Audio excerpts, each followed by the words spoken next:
If you're enjoying this show, you might also like some of the other podcasts on Race Car Radio.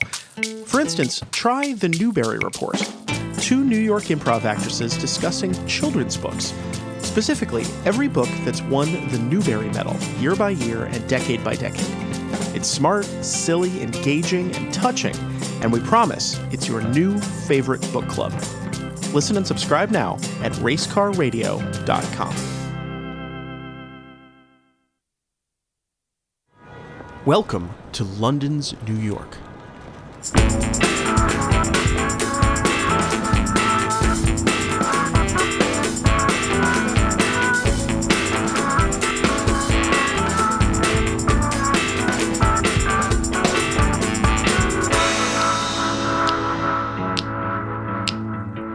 In today's episode, Dan and I are exploring a place that's about as far off the beaten path as you can be, and still technically be in Manhattan. A separate island, actually, Roosevelt Island. A little strip of land just 2 miles long and about 800 feet wide at its widest, sitting in the East River just underneath the Queensboro Bridge. It's a place where you kind of feel neither here nor there, in between Midtown and Queens, and not really in either one. Keep going. Keep walking. And it's that separateness that's always defined this little island. For many decades, it was used as a kind of medical penal colony, a place to put the city's undesirables. And you can still see a little of that past in the preserved ruins of an old hospital, left in place as a kind of historical marker. We're now walking towards the ruins of a typhoid hospital built here in the mid-19th century. It's got this classic sort of ruined manor house look. The walls are covered in ivy. All the rooms inside have rotted and fallen away so that just the facade is standing up. And this was the sort of Victorian face of the poorhouse for many people. It was forbidding, it was strict. You got what you were told. You may not have any more porridge. It had a workhouse, a penitentiary, a lunatic asylum, a city hospital, and a city home. Well, I love that trio. It's like if you're poor, crazy, or sick. Workhouse, penitentiary, asylum, city hospital, and city home. So if you're old, if you're sick, if you're crazy, or if you're poor, or if you're a criminal, all these groups are lumped together as, the undesirable of the city, and they have to be cast out. And that was the sort of function of many institutions of health or welfare, basically to isolate the poor and to emphasize their dependence and their unsalvageability. And it's a very 19th century way of viewing the poor or the sick. So the state was quite active in 19th century America in terms of acting like a police power. It was putting down Native Americans, it was putting down slave revolts, it was protecting the right of property for at least white people. It was protecting the rights of corporations. It was also giving enormous kinds of corporate welfare to railroads and to certain private industries. It was protecting them in the form of tariff. It just wasn't protecting ordinary people, and that was the great solution or the great contribution of 20th century social liberalism, to think about the state not just in terms of negative liberty, but in terms of positive liberty. That's a heck of a phrase, negative liberty. What does that mean? Well, this is what we talked about this under the Bernstein thing. Basically, the classical liberalism is the idea that liberty is just being protected from outside interference. As long as you are not being prohibited from doing something, you are free. That's one idea of freedom, the idea that you are freed from outside constraints. But for a 20th century liberal, the social liberal version, if you're poor, you're still at the mercy, you're constrained by things like economic deprivation, you're constrained by racism, you're constrained by external things. So positive liberalism is the idea that you should be able to do certain things in real terms and not just theoretically be able to just because no one's telling you you can't. And it's interesting that 100 years later, this same island was home to a completely different kind of social welfare experiment. Beginning in the late 60s, there were plans to redevelop the island into a middle-class community. So state action providing for the middle class, trying to create a more economically integrated city rather than just of the very rich and the very poor. And, we could go into all the sort of politics of that. Why just for these people?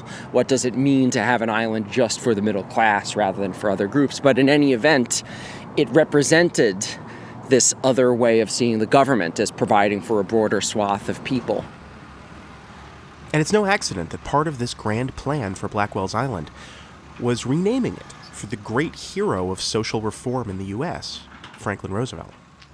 My friends, I want to talk to you today very simply about government. I am not going to refer to parties at all, but I am going to refer to some of the fundamentals that antedate parties, antedate republics and empires, fundamentals that are as old as mankind itself. They are fundamentals that have been expressed in philosophies for I don't know how many thousands of years in every part of the world.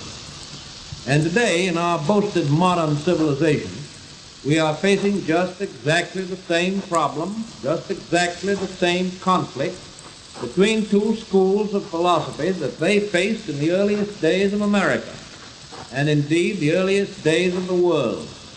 One of these old philosophies, is the philosophy of those who would let things alone. And the other is the philosophy that strives for something new, something that the human race has never attained yet, but something that I believe the human race can attain and will attain: social justice through social action.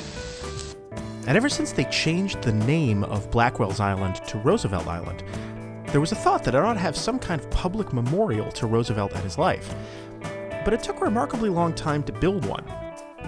The architect Louis Kahn drew up the plans for a memorial park in Roosevelt's honor back in the early 70s, but those plans sat around unused for almost 50 years.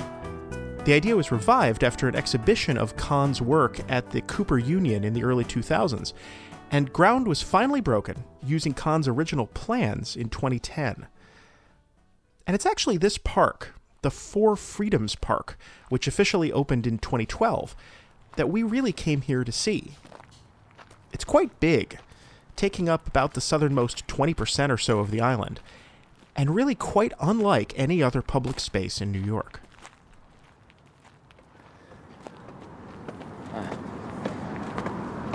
Wow.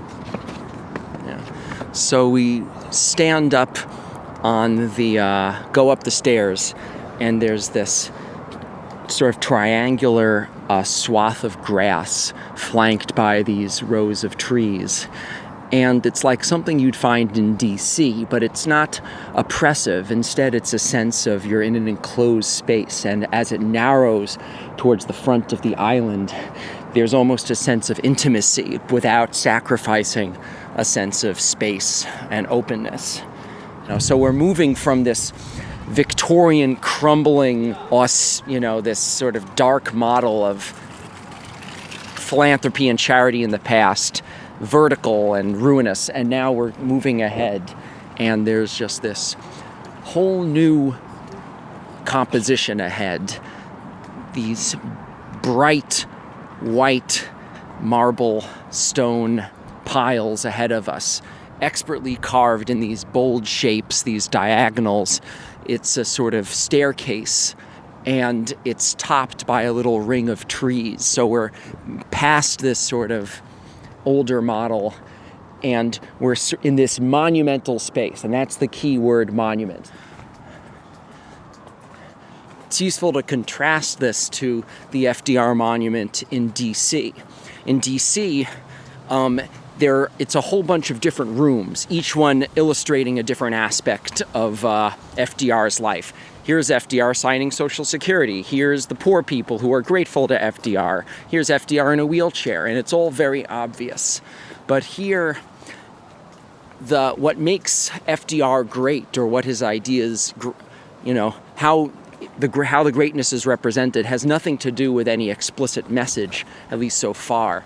But it's in the kind of contrast that the design of this space conveys to the rest of the city. You already feel like, okay, there's a different kind of personality at work here. He represents something different, but perhaps complementary to what the rest of the city is. The amazing thing, as a New Yorker, being in this space in the city is how open it is and how big it is. Mm-hmm. There's no comparable sort of huge, nothing's happened. We've just walked through, and it's lovely, but we've walked through this empty space and there's just grass and trees. And it's just, it's the amount of space that anywhere else in the city would have 3 skyscrapers, 6 banks, to a little strip of trees and it's just empty and open. Yeah. It feels so unlike other spaces in New York in that it's really unpractical. New York's a very practical city, right? Everything has a use. And this giant empty space, I don't know, I wouldn't want to have a picnic here. It has that sort of a tomb feeling. Yeah. Like it's a giant graveyard with one grave or no graves.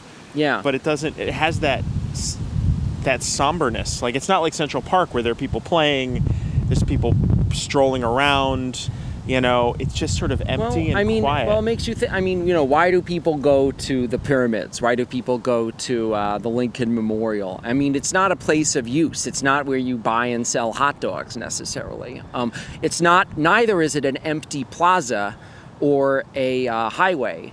It's something different, and New York doesn't have a lot of things like this. If you give me some time, I'll probably come up with some other models. But yeah, it's very, it's a place meant for you to experience. It's a place where the formal qualities of air and space and distance and height are meant to work on you, and you, in a very individual way. It's not about you acting. It's about the place working on you. It's similar to going to an art museum. You don't go in an art museum to picnic. You're there to look at something and hopefully think about it and be changed by it. And God knows cities have been destroyed by architects thinking of it as a work of art that they have to impose and bring order to.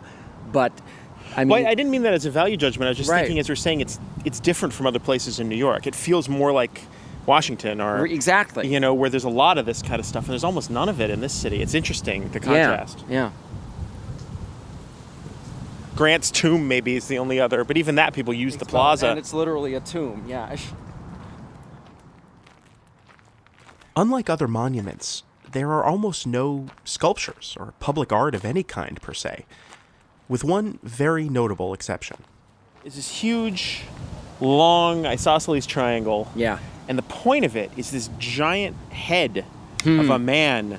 There's kind of a big brother.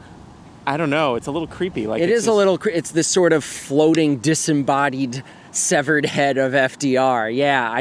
It does look like someone just chopped off his neck and it's being elevated in front of us. I don't know. It probably, the other times I've seen it, it's seen a little more innocuous, but looking straight at it now, it's a little disconcerting. But as we go towards it, as you start seeing the expression on his face, I think maybe he'll seem less Big Brother-ish, hopefully. But yeah, it's true. If you think that FDR represents the sort of Orwellian nightmare of state socialism, this might not reassure you, seeing this great Oz figure in front of you, right?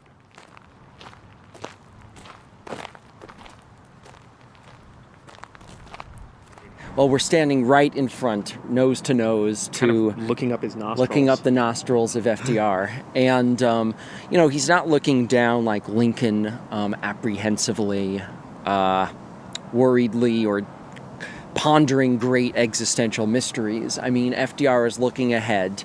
There's a bit of a pensive, but maybe a little bit of a smile beginning to form on him.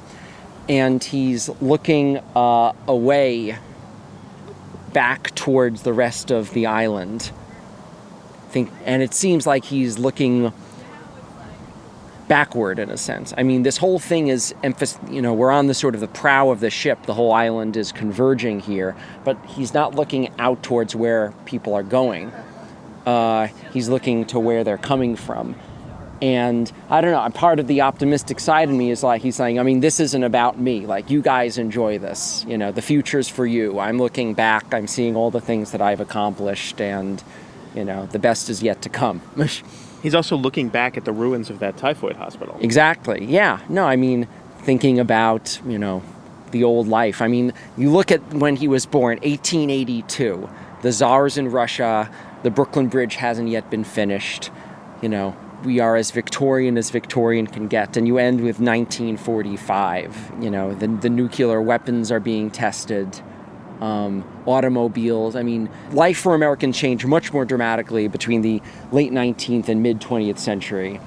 Much more dramatically than it have changed in the years following. And, you know, somehow, you know, he was able to make it work. It's interesting because he's not only not looking at Manhattan or looking towards, you know, he's got blinders around him. Like, he can't. All he can do is look backwards. Yeah.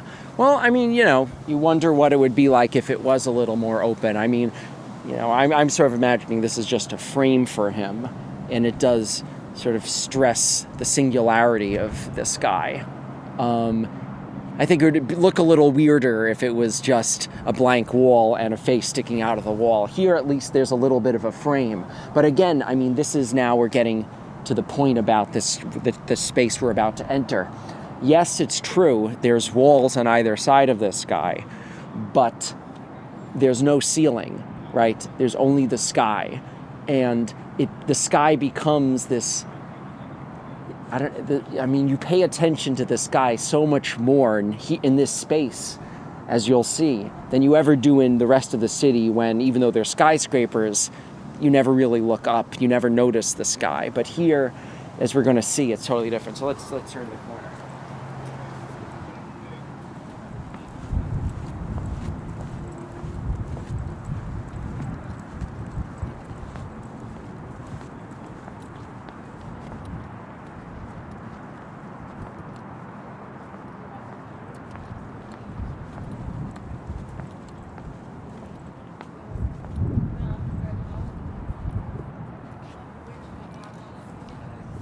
Never seen a public monument with less text.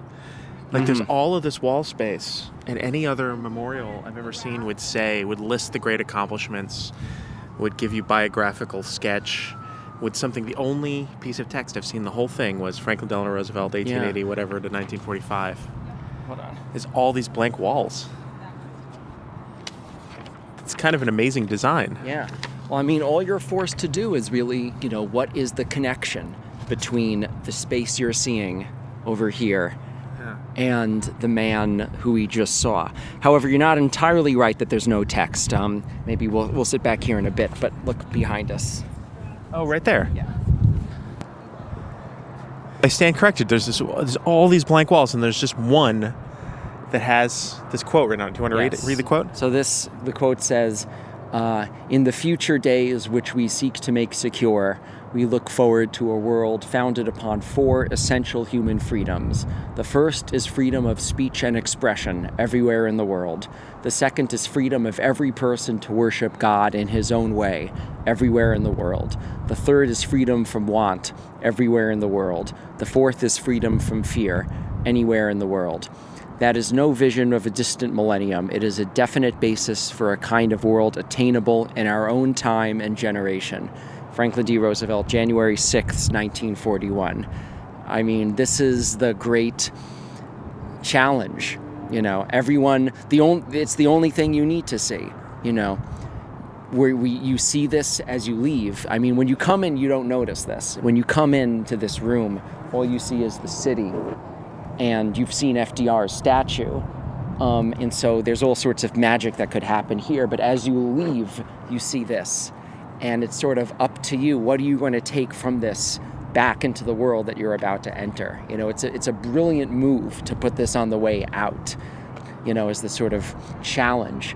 But, I mean, God, who could speak those words today? Who could even sarcastically finish those sentences? I mean, this is I don't know, I mean, it's You know, as you'll see, so many of my favorite things in New York, I mean, you go into Leonard Bernstein, you can go to types of architecture, but so much of them revolve around some of the ideals of this space. I mean, when you're here, when it's a little less crowded in that room, you know, it's sort of this little capsule for this earlier, optimistic, forward-looking vision of where America was going. It's this sort of artifact of an earlier time, but done in this way that is not at all backwards-looking or historionic.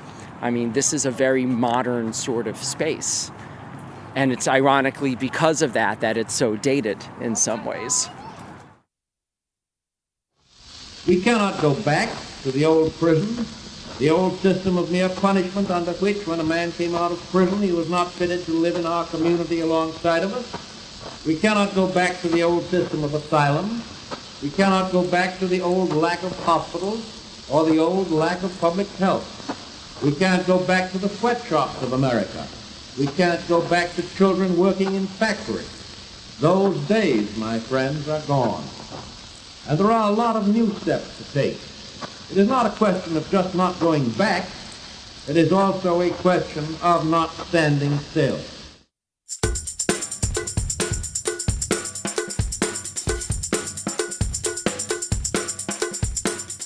My name is David Hoffman, and I produce this show. With me, as always, is Daniel London. New episodes of London's New York come out just about every other week. Never miss one by subscribing to the show on iTunes, Google Play, Stitcher, and most of your other favorite podcast apps. You can find those links at racecarradio.com/London's New York, and that's with no apostrophe before the S. We'd love to hear your feedback on this episode and your ideas for future shows. Please come interact with the show on Facebook and Twitter at LNY Podcast. London's New York is a production of Racecar Radio, www.racecarradio.com.